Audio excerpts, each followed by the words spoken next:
So, greetings and a warm welcome to everyone. I'm Stevshi, the assigned moderator from Planet. It is my proud privilege to extend a heartfelt welcome to all the delegates joining us from across the country. We are indeed fortunate to have the valuable support of esteemed doctors and express my gratitude to each one of you for dedicating your time to be with us today. Allow me a moment to introduce our platform, Planet. It stands as one of the largest live digital CME platforms in India, providing a space for doctors to create and share medical content. Now, I'd like to extend a special welcome to today's distinguished speaker, Dr. Sumati Saxena, ma'am. Ma'am holds degrees in MBBS, MS. Ma'am is senior consultant at Dr. Sumati Saxena's clinic with over 30 years of experience. And today, ma'am will be talking on the topic pregnancy after 35. So, without any much delay, now I would like to hand over this session to you, ma'am. Over to you. Thank you. Thank you for your kind words. Good evening, friends and esteemed colleagues. This is a webinar on the topic which is very relevant clinically in today's scenario, that is pregnancy after 35 years. And as all of us are aware that the maternal age is increasing globally. Women are delaying their pregnancy because of their career, education, and financial stability. So we are seeing the patients who are having pregnancy after 35 years of age. So as healthcare professional, we are supposed to remain prepared and to meet the challenges and the consideration associated with advanced maternal age. So my presentation will the objective of my presentation are the following, like to define what is the advanced maternal age and to discuss maternal age associated maternal and fetal risk, and to review fertility decline and outcomes in advanced maternal age, and to summarize the guidelines and explore delivery planning and provide key takeaways. So this is the short profile of my talk. And to define advanced maternal age, it is the pregnancy at 35 years of age or older. And as the age increases, progressively with the age, risk also increases during pregnancy.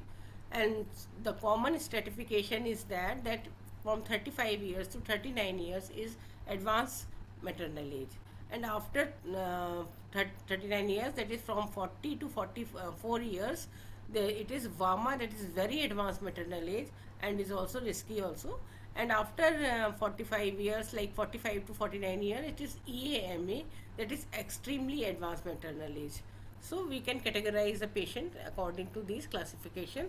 And as I already told you, that it is a global trend that the maternal age is increasing worldwide, especially in the developed countries and the metro cities. And we often see more pregnancies, more first pregnancies in the women aged more than 30 years. And the factors responsible for this is education, career, and artificial reproductive techniques, which is also very important because of the artificial reproductive technique, women are able to conceive in advanced age because of the increasing success rate and increasing availability of the ART, and the social changes driving delayed childbearing. These factors are responsible for increasing maternal age in today's scenario. And the maternal risk associated with advanced maternal age are the following, like the preeclampsia. Preeclampsia risk doubles if the woman is more than 35 years of age. Gestational diabetes risk rises with age, and cesarean section, because of all these comorbidities, is more frequent in these patients. And postpartum hemorrhage is also very common due to uterine atony. And because of all these factors, there is increased maternal morbidity, or sometimes it may lead to mortality also, because there are associated risk of amniotic fluid embolism and obstetric shock, which are increased about eightfold and threefold in patients of very high, very advanced maternal age, as compared to the woman who is 25 to 29 years old. So these are the maternal risk. And eclampsia, which is a very serious condition involving pregnancy, it is progressively increase with increase in the age.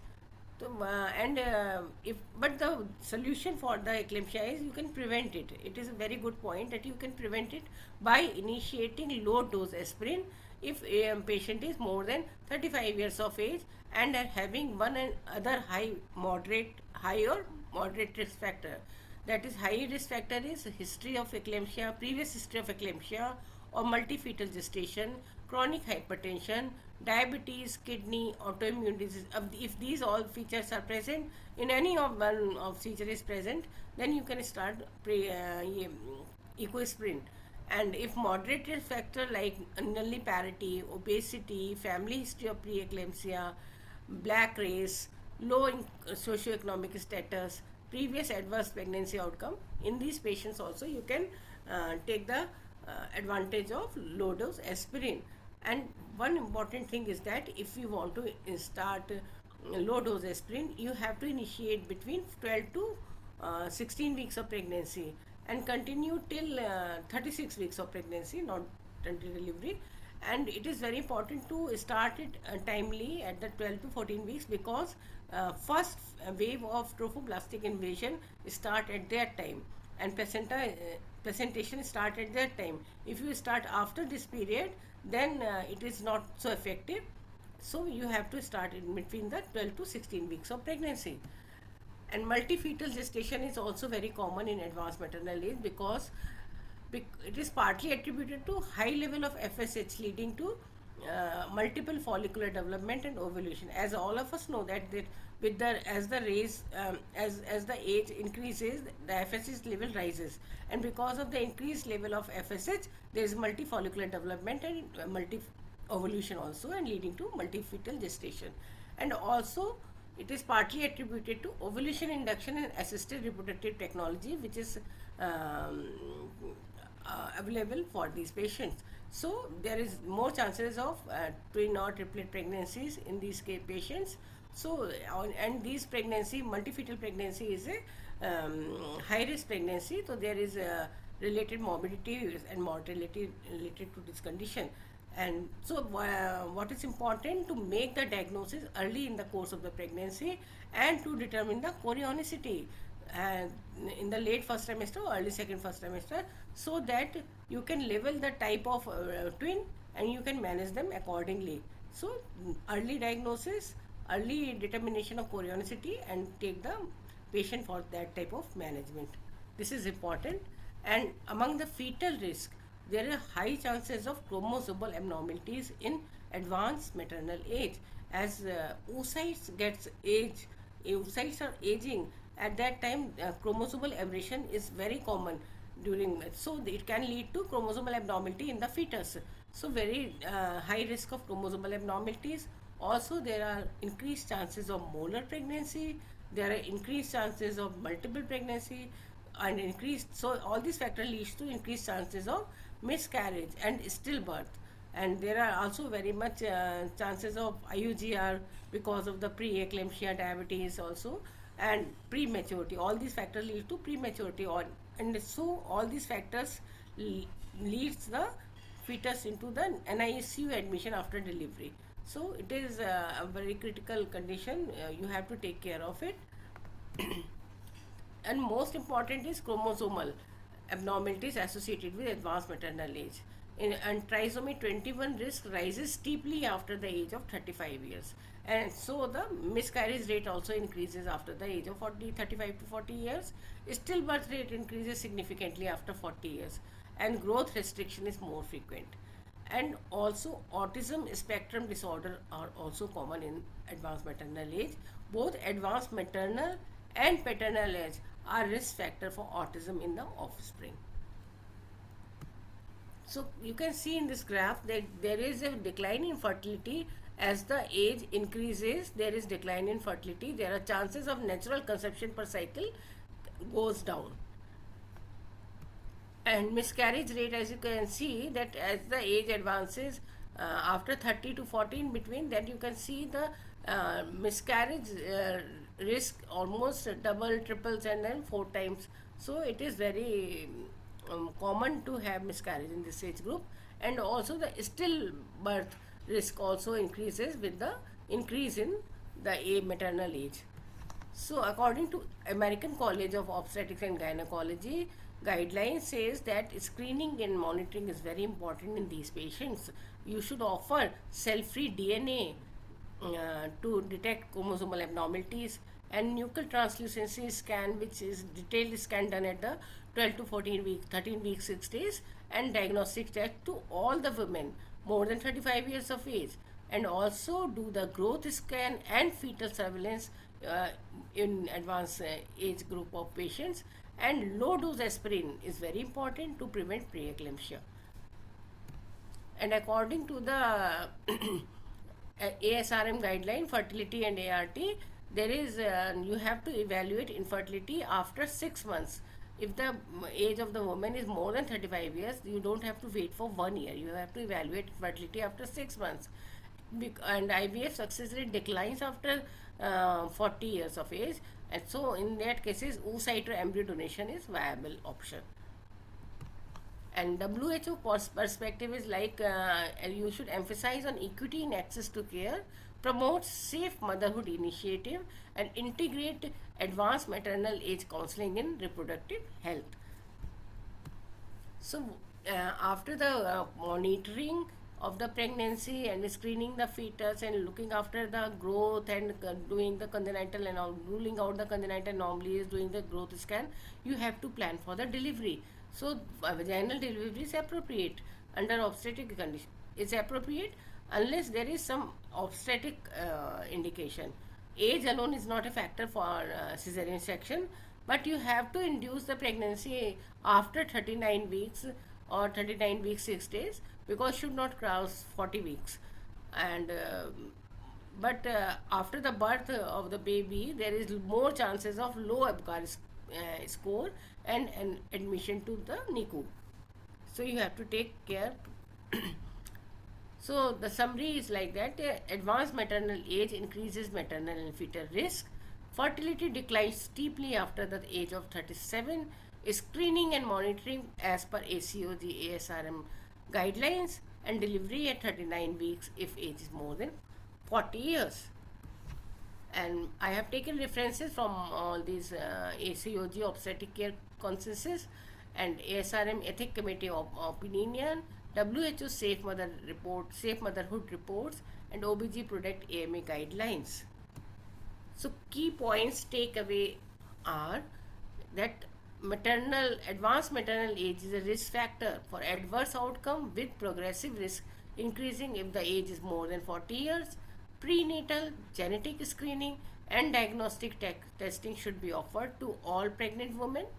For pregnant individual more than 35 years, daily dose low dose aspirin in the setting of at least one other moderate risk factor is important. And first trimester ultrasound given the increased rate of multiple gestation, and detailed fetal anatomic ultrasound given the potential increased risk of congenital abnormalities. And if the woman is more than 40 years, even in this case, daily low dose aspirin is advisable. Ultrasound uh, is advisable. First trimester ultrasound, that is anti scan, then TIFA at the age of gestational age of 22 weeks, and then ultrasound for growth assessment third trimester, due to increased risk for both large for gestational age in cases of diabetes and small for gestational age in cases of preeclampsia is important. Antenatal fetal surveillance gives the increased risk, uh, given is advised because there is increased risk for stillbirth also. So you have to be very alert. And delivery at 39 weeks 0 day to 39 weeks 6 days, due to increased risk of neonatal morbidity and stillbirth with advancing gestational age. And what is important is, if the women is aging, then you should do preconception counseling. This is very important. Women at AMA should encourage to optimize their health, reproductive health, when preparing for pregnancy, to stop smoking and stop drinking alcohol and start physical activity, achieve normal body weight, take folic acid supplementation, and stabilize comorbidities if any, like diabetes or hypertension. Thank you very much for your kind attention. Thank you.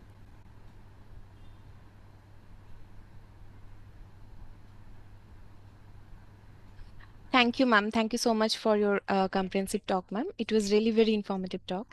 And so we have received few questions from the participating doctors. So if you allow me, I can share my screen. Yeah, yeah, yeah, definitely. Thank you.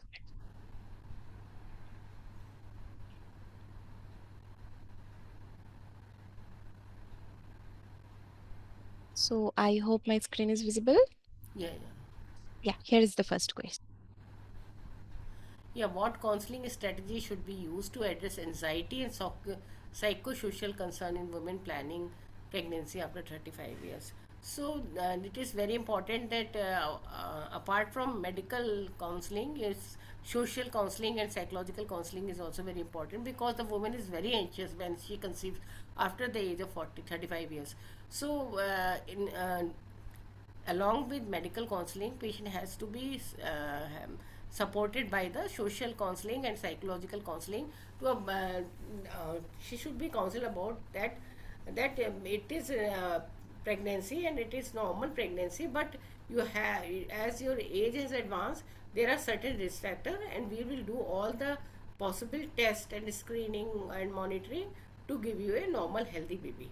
So the things are not to get afraid of the risk factors, but to take more precautions during pregnancy. And she is advised, and accordingly, her relatives are also concerned about the things, and to take for proper antenatal care, good social support, good dietary support, good mental support, which their relatives or home person can advise.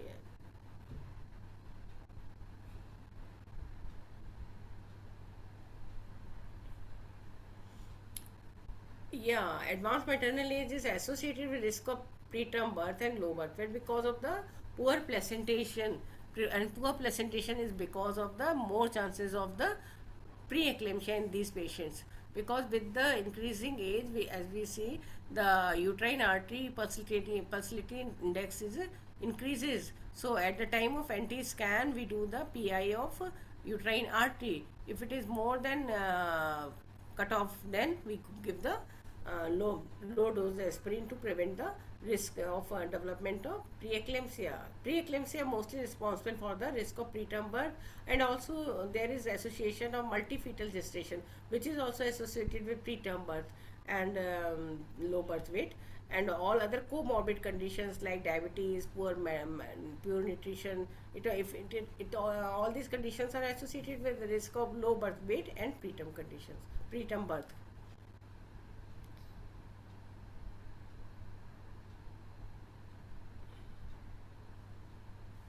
Yes, in the case of placental, in the case of advanced maternal age, there is poor placental functions, and because of the poor placentation associated with in advanced maternal age, so like there are chances of placenta previa and placental abruption because of the high blood pressure.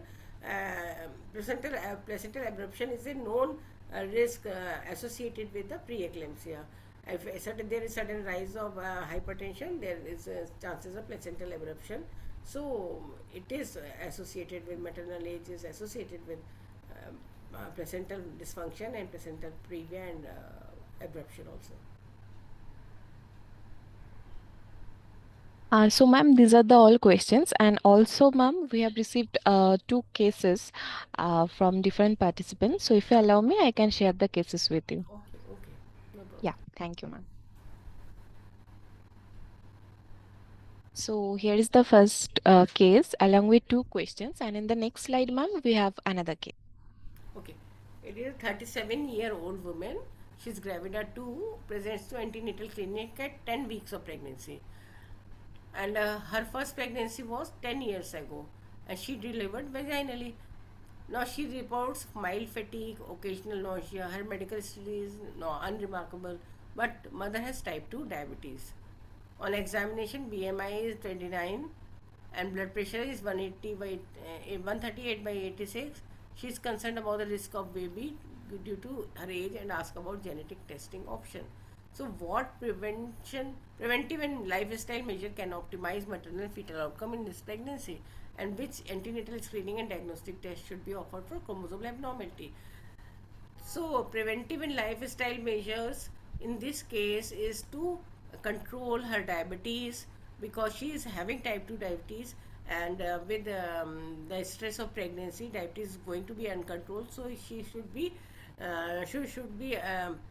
taken care of diabetes accordingly, the level of the sugar, and she should be advised to or to avoid um, refined carbohydrates and sugary drinks and rice and potato and all. And she's advised to also for regular physical activity, like in the form of walk.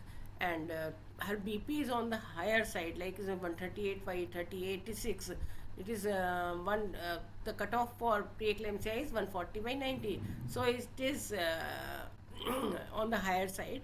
So the patient is advised, the woman is advised to reduce the intake of sugar, reduce the intake of salt also, and mild type of physical activity, and proper rest in the form of 8 hours sleep in the night and 2 hours in the afternoon, and to take proper diet to as she gets fatigue. So she should be investigated on the line of normal hemoglobin, her sugar, her HbA1c, HbA1c all should be tested, and she should be treated on this line. And antenatal screening and diagnostic tests which are should be offered to chromosomal abnormalities are like, she should be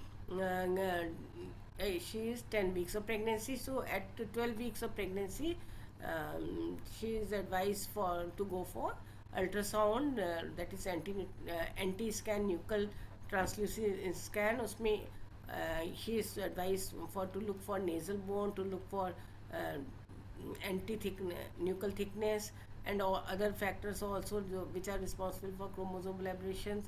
And also double marker and cell-free DNA is advised. If anything, if she is found to be high risk, then diagnostic testing is also offered for chromosomal abnormality in the form of amniocentesis.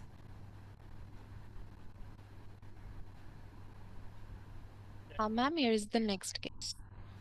A 39 years old primary gravida present at 24 weeks of gestation for routine antenatal visit. She conceived spontaneously after 2 years of trying. Her current pregnancy is complicated by gestational hypertension diagnosed at the 20 weeks, and she is on labetalol. Okay. Anomaly scan at 20 weeks was normal. She expressed concern about the possibility of preterm birth and cesarean delivery. What preventive strategies can reduce the risk of preeclampsia in such patients?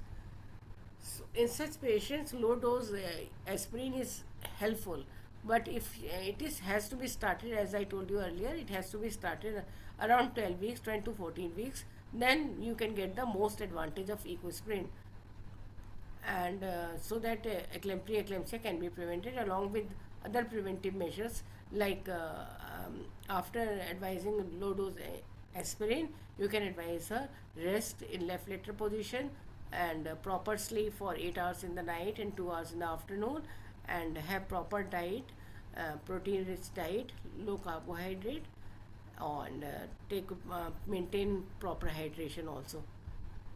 How should